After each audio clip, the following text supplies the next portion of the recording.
పెద్దలకి ప్రైమ్ వీక్షకులకు అందరికి గుడ్ మార్నింగ్ సార్. సో ముఖ్యంగా ఏంటంటే కాక్రోజ్ జనతా పార్టీ ఈ రోజు దేశ చరిత్రలో అందరు చర్చనీయాంశంగా మారుతుంది. ఎందుకంటే ఒక భారతదేశం కాదు, ప్రపంచ దేశాలు మొత్తం ఈ రోజు ఆశ్చర్యపోయే విధంగా ఈ రోజు మీరు చూసే ఉంటారు, పాకిస్తాన్ కూడా బాకింది. ఇంత భారతదేశం కాకుండా పాకిస్తాన్ కూడా బాకుతుంది. సో దేశంలో చర్చనీయాంశంగా మారుతుంది. ఎందుకంటే అతి షార్ట్ టైమ్ లోనే ఒక 4 రోజుల్లోనే ఒక 10 మిలియన్ ఫాలోవర్స్ అంటే అది ఆశ్చర్యానికి గురి చేస్తుంది. అంటే ఎంత పెద్ద జాతీయ స్థాయి పార్టీలు ఉన్న ఈ దేశం అంత వెనుకబడిస్తుందంటే ఒక యువతరం ఏం కోరుకుంటుందో, ఒక మార్పు రావాలి, ఒక కొత్త చైతన్యం రావాలని చూసుకుంటే సరే దానికి స్వాగతం. ఒక యూత్ గా ఒక ఉన్న కాబట్టి సరే దానికి స్వాగతిస్తున్నాను. ఎందుకంటే కొత్త తరంగా రావాలని చెప్పి ప్రతి ఒక్క పార్టీలు పుడుతుంటాయి. కానీ వారు పార్టీలు ఎందుకు పుడుతుంటాయి? ఒక రాజకీయంగా విజన్ తో వస్తుంటారు. వాళ్ళు అనుకున్న కళ కోసం, సీఎం కోసం గానీ, ఒక ప్రధానమంత్రి కావాలని చెప్పి ఒక కళతో వస్తారు ఆ నాయకులు. కానీ ఒక యువతరం, ఒక అభిజిత్ అనే వ్యక్తి రోజు తీసుకొచ్చి ఒక చైతన్యంతో, ఒక విజన్ తో ముందుకు పోతుందంటే సరే రియల్ గా అప్రిషియేట్ చేస్తాం కాంగ్రెస్ పార్టీ నుంచి స్వాగతిస్తాం. ఎందుకంటే ఒక భారతీయ జనతా పార్టీ అధికారంలో ఉన్నా కానీ ఇప్పుడు 9 మిలియన్ ఫాలోవర్స్ ఉంది సార్. ప్రతిపక్ష పార్టీకి 13 మిలియన్ ఫాలోవర్స్ ఉన్నారు కాంగ్రెస్ పార్టీకి.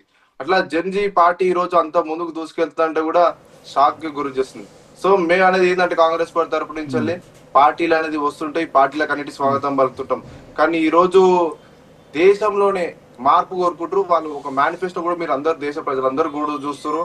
వాళ్ళు డిజిటల్ మీడియా తరంగా ఒక యువకుడిగా మొదలుపెట్టి ఈ రోజు ఎంతో యువతరం వేడుకుంటుంది ఆ పార్టీని. సో వాళ్ళు పెట్టిన 5 మేనిఫెస్టోలో వాటిని ఆశ్చర్యానికి గురి చేస్తుంది. కొంచెం నవ్వు అనిపిస్తుంది, కొంచెం ఆశ్చర్యం అనిపిస్తుంది. సరే డిజిటల్ మీడియాగా వచ్చినా మీరు అంటున్నారు ఇందాక సక్సెస్ అవుతుందా కాదా అని చెప్పి, సరే వేచి చూడాలి. దేనికైనా కొంత సమయం ఇవ్వాలి సార్. కానీ ఆ కొంత సమయంలోనే ఈ రోజు షార్ట్ టర్మ్ లోనే ఇప్పుడు సోషల్ మీడియా అనేది ఇప్పుడు ఈ జనరేషన్ లో సోషల్ మీడియానే ముఖ్యమైపోయింది. మనము ఆఫ్లైన్ లో చూస్తే అది అంతా వేరే ఉన్నది, మీడియాలో చూస్తే వేరే ఉన్నది. సో ఎంత పెద్ద నాయకునైనా, ఒక ముఖ్యమంత్రి కావడానికైనా, ప్రధానమంత్రి కావడానికైనా సోషల్ మీడియానే ముఖ్యమవుతుంది. ఎందుకంటే మనం చూస్తూనే ఉన్నాం, ఏదైనా రాజకీయంగా న్యూస్ ద్వారా మొత్తం సోషల్ మీడియానే స్ప్రెడింగ్ అవుతుంది.